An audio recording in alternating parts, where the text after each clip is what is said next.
And today we are going to be learning the quick setup of units in AutoCAD. So we're just going to press start, and when you've just started a new drawing, this is what it will look like. We just want to type in units, or we could just type UN, press enter, and this dialog box appears.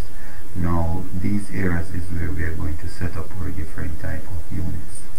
I normally use a decimal unit. If you're using architectural units, you will have feet and inches, and engineering you have different inputs. And the precision here is set to 4 decimal places as indicated here. So for our drawings we're going to be using millimeters. We want to set it at 0, which is a whole number.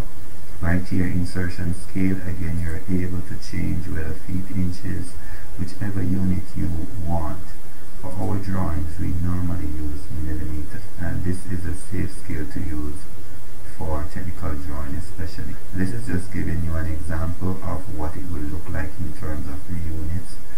To enter for the angle, we allow it to stay at decimal degrees, and precision, again it's at 0 decimal place, so a whole number. This is for the lighting, this one is for the direction that the angles are normally drawn from in AutoCAD anti-clockwise, right?